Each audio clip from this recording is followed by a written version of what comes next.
Starfleet is supposed to be about puzzling together the mysteries of life, not fighting wars.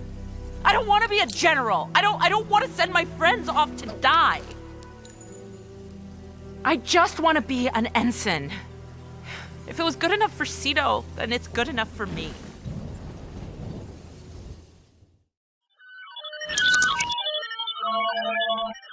Hey Star Trek fans, Dan Gunther here with another Star Trek Lower Decks review. This is for Season 4, Episode 9, the penultimate episode of the season, The Inner Fight. So first of all, obviously, that title is a play on the famous TNG episode, The Inner Light. Thematically, not much to do with that episode specifically, just a play on words for the title. The Inner Fight referring primarily to the situation with Mariner that she finds herself in this season, this kind of self-destructive, self-sabotaging behavior she's been exhibiting. And to start out with, we see that in action at the beginning of this episode with this mission to help resupply these outpost scientists. During the mission, the venomous tremble lizards, the creatures that these scientists are studying, break through the protective fence and attack the outpost. Mariner, not even bothering to don a venom suit, lures them all away and fixes the barrier, inadvertently letting one in and costing this guy his eyes.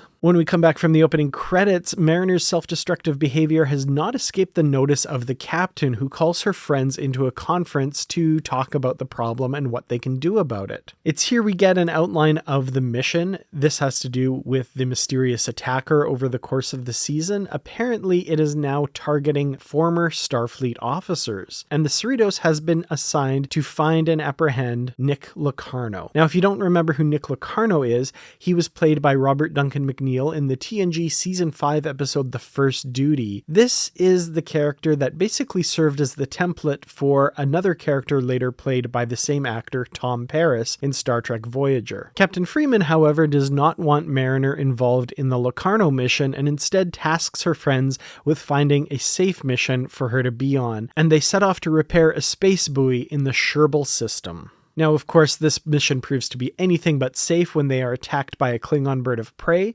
Escaping to the planet below, they discover that this planet is where the crews of the ships that have been attacked are being incarcerated, or at least the command crews. It turns out that the lower deckers on these ships were in cahoots with the attacking vessel to usurp their commanders and strand them on this planet. So that kind of sets the stage for what this episode is about. However, the real meat of it is Mariner's personal journey. And I love this scene here where she encounters the Klingon from way back in season 2, Wei Douge, the guy who eventually became the captain of that Klingon ship.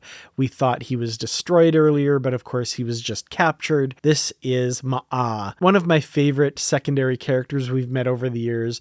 My absolute favorite, of course, being T'Lyn, who also came from that episode. And amusingly, in one scene, T'Lyn and Mariner kind of realized they were both at that same battle. Mariner, of course, on the Cerritos, and T'Lyn on the Vulcan ship. So referring back to this scene again, Mariner's realization here as to what's been bothering her, or at least her admitting to herself and this basically stranger what has been affecting her, ties her story to that of Sito Jaxa, who we were first introduced to back in that same episode, The First Duty, with Nick Locarno. She also made an appearance in the Season 7 TNG episode, the namesake for this series, Lower Decks. Now, working on the review for this episode, I went back and watched that episode again, and it really is a gut punch of an episode. The mission that claims the life of Sito Jaxa is just so heart-wrenching, and I love that they've tied her story into Mariner's here, and it makes a lot of sense given how she's been acting recently. I feel that the story kind of fits with Mariner's personality and the kind of things that would affect her. Another thing that I absolutely loved in this scene was Mariner talking about the Dominion War and fighting the Jem'Hadar. The Klingon Ma'a is impressed by this and says that it was glorious and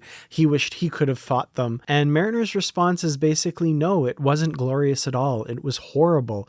It was a bloodbath. There was no honor in it whatsoever. Starfleet is not about fighting wars. It's about exploring and pushing the boundaries of science and discovery. And I love this. It is just a love letter to what Star Trek is about and what Starfleet should be about. about. And I love this idea of Mariner calling Starfleet out on some of its crap having to do with the more martial side of things, like fighting a war or doing things that pull them away from that fundamental idea of exploration. This is Star Trek at its heart, and this scene in particular, I feel, is possibly the most well-written scene in all of Lower Decks, which is really saying something, by the way. This show is very well written, but this scene in particular was just so well done.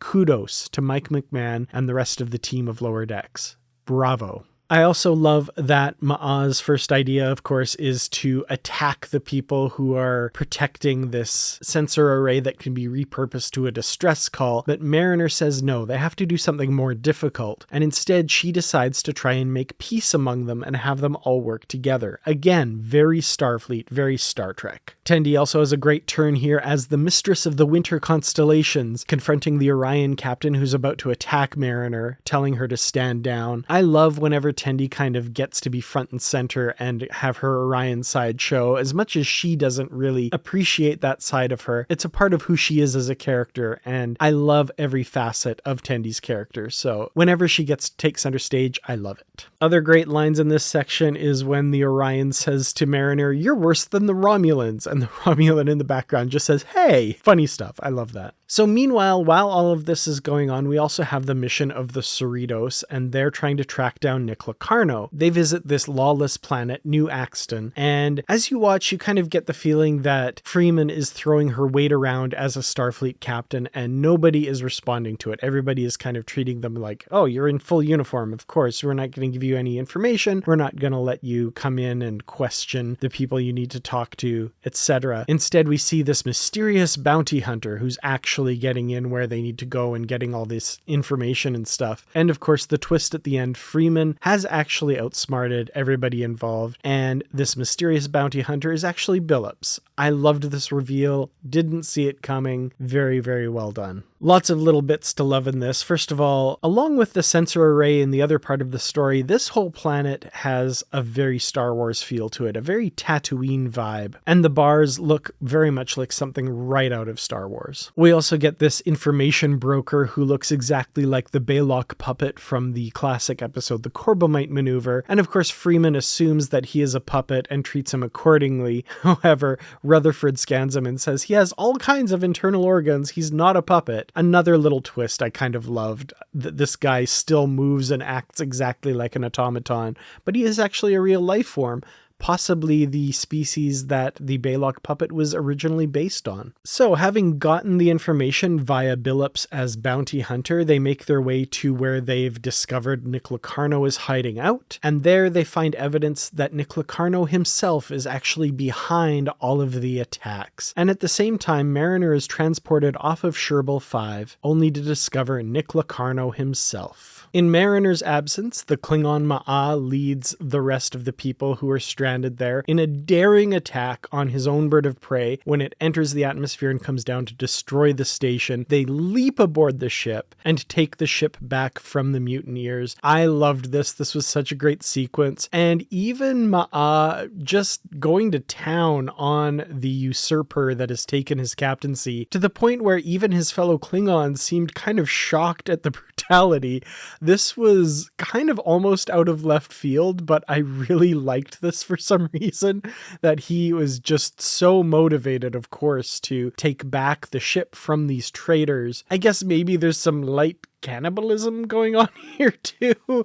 Boy, that was wild. I love that. And we get the card, "To be continued." So I really enjoyed this episode. I feel like this is Lower Decks at its best. The writing was incredible. It sets up beautifully for what I hope will be an amazing season finale next week. Mike McMahon has said in interviews that they were doing some big swings for the final 2 episodes of Lower Decks. And if this episode is any indication, at least one of those swings has resulted in knocking it out of the park. And I can only assume they're going to do the same with this week's episode. So moving on to Easter eggs, We have Mariner mentioning that in Starfleet you can investigate a new alien every other week, referring to the episodic nature of Starfleet's adventures. The anti-venom suits look very much like old TOS EVA suits first seen in the TOS episode The Tholian Web. We have this guy in the background wearing what looks to be an acting ensign jumpsuit, very similar to the one worn by Wesley Crusher in seasons 2 and 3 of TNG. The ex-Starfleet officers being targeted. We have 7 of 9, who has been forced away from Starfleet thanks to what we learn in Star Trek Picard. Beverly Crusher, who by this point has also left the Enterprise as revealed in season 3 of Picard. We have, of course, Nick Locarno, who's at the center of the events of this adventure, and the first on-screen canon confirmation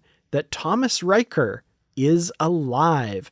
The last we saw him in canon Star Trek, he was taken into custody by the Cardassians in the Deep Space Nine Season 3 episode Defiant. It seems that he has survived his incarceration and is alive and well. We find out that the USS Vancouver is searching for Dr. Crusher. The Vancouver was first featured in Season 1 of Lower Decks. We have the tavern called Muds, referring of course to Harcourt Fenton Mudd from Star Trek the original series and later played by Rainn Wilson in Star Trek Discovery. Several species can be seen on the planet New Axton. We have some Gorn, Temerians, Acacian, Andorians, Ferengi, a Bajoran, a Bolian, this Tellarite bartender, a Gallardonian, that was the species from the first episode of Lower Decks, and this plant dude who seems to be the same species as the guy who owned the menagerie in this season's episode, I Have No Bones Yet I Must Flee. We find out at this bar they have a special on, half-price jippers for tripeds. A jipper, of course, is the drink mentioned by Harry Mudd in the Short Treks episode, The Escape Artist, and that triped might possibly be an Edosian from Star Trek the Animated Series. We also see an Arcturian, he's this melty-looking dude, as well as this possible Arconian. The Arconians were encountered in the Season 2 Enterprise episode Dawn. We do have this Baylock puppet-looking guy that I mentioned earlier, but of course, he is not a puppet. He even does a countdown very similar to Baylock in the episode The Corbomite Maneuver, which I found very amusing. 3 minutes. When Mariner leaves the group in the middle of the night, she steps over Boimler, who is talking in his sleep. He says, "Teach me how to tap dance, Beverly Crusher," a reference to her time as the dancing doctor and teaching Data to tap dance in the episode Data's Day. I've of course mentioned that Ma'a is from the episode Way Douche. When Mariner is fighting Ma'a, she uses the double fist Kirk punch. We have of course a reference to Cedo Jaxa, the Dominion War, and this one I loved, the logo that is on Nick Locarno's jacket as well as the captured ships would appear to be the covert Starburst maneuver. This is the band maneuver that got fellow cadet Joshua Albert killed in the episode The First Duty, and for which Nick Locarno was kicked out of Starfleet Academy. Well, those were all of the Easter eggs and my thoughts on the penultimate episode of Lower Decks Season 4, The Inner Fight. What did you think of this episode? Please let me know in the comments below. I'd love to hear from you. And of course, if I missed any Easter eggs, please let me know that as well. All that's left is to thank the Patreon supporters for all of their help in bringing these videos to you. Thank you so much. To everyone else, as always, thank you so very much for watching. I really do appreciate it. Just one episode left in the season. I'm very excited for it. I cannot wait to see how this all wraps up. I will see you here for that one. Until then, as always, live long and prosper.